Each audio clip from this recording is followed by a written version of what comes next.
જય દ્વારકાધીશ ખેડૂત મિત્રોને કેમ છો બધા મજામાં જશો ને એવી આશાથી ચાલુ કરું છું. નવો વિડીયો તમારા બધાનું હાર્દિક સ્વાગત છે. આપણે સહી વાળીએ અને આમાં આપણે ગઈકાલે રેવલ કર્યું હતું. કોમ્પ્યુટર સિસ્ટમથી જોવો એ પડું આપણું એકદમ ચકાચક થઈ ગયું છે. કેમ એકદમ લાહું ક્લીન થઈ ગયું છે એમ લાગે. પણ 4 વીઘાનું પડું છે. ટૂંકમાં 2000 રૂપિયાની રાઈસ આવી છે. મારે 8000 રૂપિયાનો ખર્ચો આવ્યો છે એમાં રેવલ કરતા.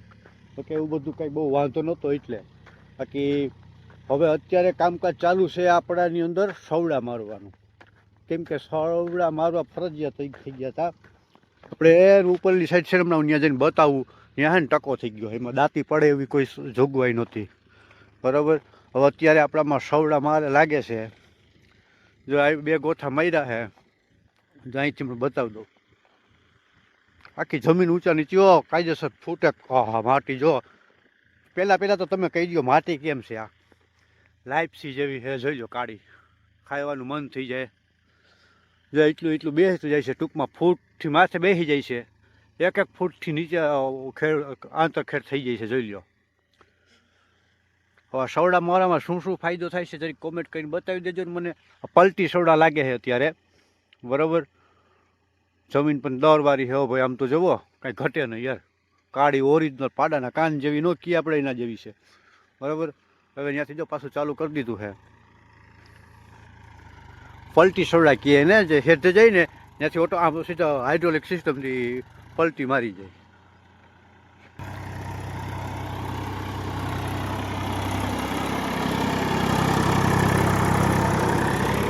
જારી આખી જમીન ઊંચા નીચે કરી નાખે. આમાં એક તો ખડનો ફાયદો થઈ જાય. ખડ હોય ને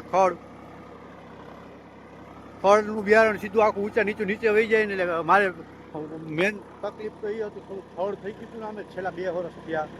એટલે થોડુંક મેં આ વધારે મગજમાં બેઠું કે ખવડા મારી દઈને. ખડમાં બધા એમ કહે છે કે સવડા મારવાથી ખડમાં થોડોક 50% જેટલી રાહત થઈ જતી હોય છે. તો સવડા મારવાનું કામકાજ ચાલુ છે. જો અમુક જગ્યાએ જો અહીંયા હે ને ટકો થઈ ગયો. આમાં હે ને પછી દાંતી પડે નહીં. દાંતી હે ને આગતા હોય થડકા મારતી જાય અને લીટા થાય એવા. અને ઉપલે હેઠે હે ને હાવ ટકો થઈ ગયું છે. પછી બીજી એક વસ્તુ, સવડા મારવામાં એક વસ્તુનું ખાસ ધ્યાન રાખવાનું. તમારે પહેલેથી જો પ્લાનિંગ કરેલો હોય ને સવડા મારવા જ છે, બરાબર, તો એમાં એક વસ્તુ ખાસ કાળજી લેવાની. નહીં તો શું થાય તમને કહી દઉં હું. જો આ સવડા લાગતા ગયા, બરાબર, આટા લાગે છે. દાખલા તરીકે સમજી લ્યો કે આ છેલ્લું ગોથું છે. છેલ્લું ગોથું છે. આપણે અહીંયા હેઠો આપણો આવી ગયો છે. હવે આમાં મારવાના નથી. તો શું થાય કે છેલ્લું છે એ તો સરેડો રહી ગયો, ખાડો રહી ગયો. એનું શું કરવાનું? શું એને પાવડરથી આમ કરવાનું? ના, એ પાવડરથી કરો ને તો વાં ખાડો થઈ જાય. તો એના માટે છે ને પહેલેથી પ્લાનિંગ કરી રાખવાનું કે ભાઈ આ છેલ્લો સરેડો ન રહેવો જોઈએ. કારણ કે નકર ત્યાં તમારે પાણી પાવામાં, વાવેતર કરવામાં, હાથી હાંકવામાં બધે તકલીફ પડે. કારણ કે એવડો આ સીધી આ જમીન છે, આ એટલી ઊંચી, ત્યાંથી સીધો છેલ્લો આપણો હેઠો હોય ને એટલો સરેડો પડી જાય. બરાબર. સવડા આમાં બધે પાંચ છે. આમાં ક્યાંય કંઈ તકલીફ છે નહીં. આમાં દાંતી હાલે હાઈ ક્લાસ. વાહ હે ને જો હમણાં બતાવું. ઢોરી હતી ને ટૂંકમાં જી પડાની ઢોરી આખી કાપી નાખી ને ત્યાં દાંતી બેવામાં રામ. તો આ છે આપણું ટૂંકમાં પસાટ વિસ્તાર છે. આપણી વાડી છે. આ પસાટનો જો આ છે ને આ ટકો થઈ ગયો. જો આ છે ને આ પડું ટકો થઈ ગયો. અહીંયા પાંચ છે નહીં હાવ જરાય. આ બધું ટકો થઈ ગયું. આ બધી ઢોરી હતી ને ઢેડીને આમ નાખી દીધી છે વાં. બરાબર. આમાં જે દાંતી મારે ને થડકા મારતી લીટા થાત, આમાં પાંચ થાત જ નહીં. એના માટે છે ને આપણે આ સવડાનું થોડુંક વધારે મગજમાં બેઠું. ટૂંકમાં જો ટ્રેક્ટર છે ને ત્યાંથી ત્યાં આ બાજુની સાઈડમાં સુધી આ બધું ટકો થઈ ગયો છે. એટલા માટે આપણે સવડાનું આયોજન કરેલું છે. કોને સવડા મારેલા છે ખેડૂત મિત્રો, અને આવતા વર્ષે એનું બેનિફિટ મળે. અમુક એમ કહે છે કે એક વર્ષ મોલ નબળો રહેતો હોય છે, અમુક એમ કે ખડ વયું જતું હોય છે, અમુક એમ કહે છે કપાસ વાવો તો કંઈ વાંધો નથી આવતો. જે કોઈ મારેલા હોય ને કંઈ અનુભવ હોય તો જરીક મને કોમેન્ટ કરીને બતાવી દેજો ને. તો હેડે પહોંચી ગયું છે ને, હું તમને સમજાવી દઉં. હેડે પહોંચ્યા પછી શું આ પ્રોસેસ કરવાની, કઈ રીતની પલટી મારે ને એ હાઇડ્રોલિકથી ઉપાડી લીધું. જો મારી પલટી મારી દીધી, આખું ગોથું મારી દીધું.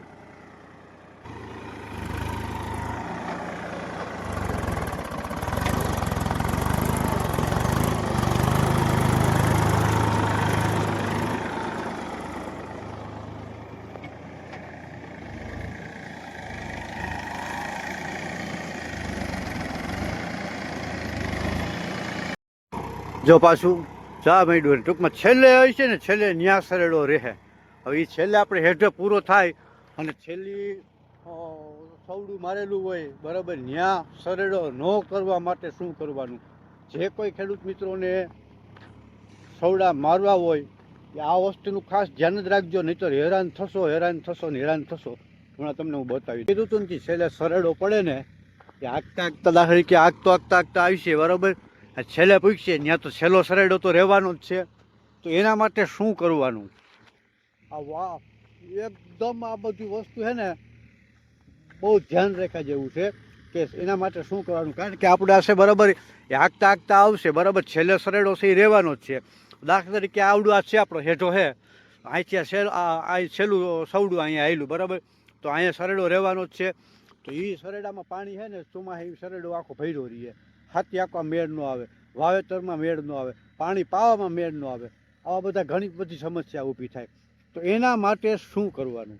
તો એના માટે જો મેં આમાં જ્યારે દાંતી મારી અને પડું રેવલ કર્યું ને બરાબર, ત્યારે એટલી જગ્યા મેં રાખી દીધી હતી. જો આ માર્ગનો શીલો છે બરાબર, અહીંથી આ 1 ફૂટ જેટલી જગ્યા રાખી દીધી. ટૂંકમાં આની અંદર સવડું એક આરામથી સમાઈ જાય. જો આ હરગ મેં એટલી જગ્યા રાખી દીધી. તો હવે શું થાય, આ જગ્યા છે આના કરતાં છે ઊંચી. જેટલું સવડું બેસે ને આ સવડું જેટલું બેસે છે ને એટલી ઊંચી છે. જો આના કરતાં એટલી ઊંચી છે, એટલું સવડું માન બેસતું હોય બરાબર.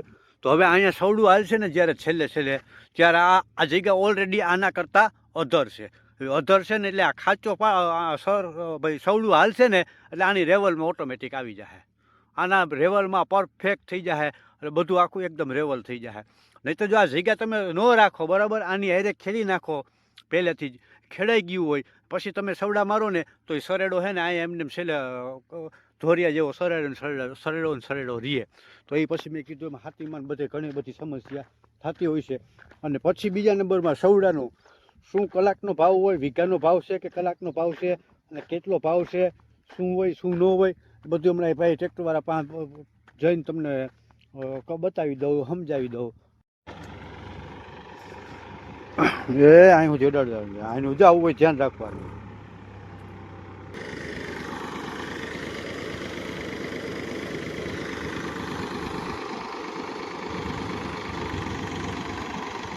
બપોરના 12 વાગ્યા છે, એટલું રહ્યું.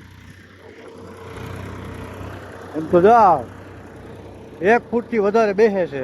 કાયદેસર નવું મોટા હોશ પાવાનું ટ્રેક્ટર છે ને કાયદેસર ટાંગો ફરવા માંડે તો બધું આખું વહેમું.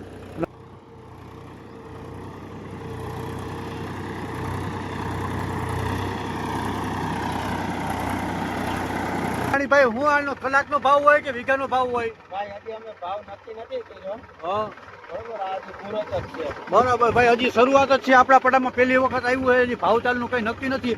આમ વીઘાનું ભાડું હોય અને કલાકનું હોય, કલાકના હિસાબે હોય બરોબર. પણ થોડા મારો ભાઈ તમારા કોન્ટેક્ટ નંબર બોલી જાઓ. 99 ભાઈના કોન્ટેક્ટ નંબર છે છતાં મેં ડિસ્પ્લે ઉપર નાખી દઉં છું. કોઈને સવડા મારવા હોય તે રીતે પોહાય ભાઈનો કોન્ટેક્ટ કરી લેજો જરા.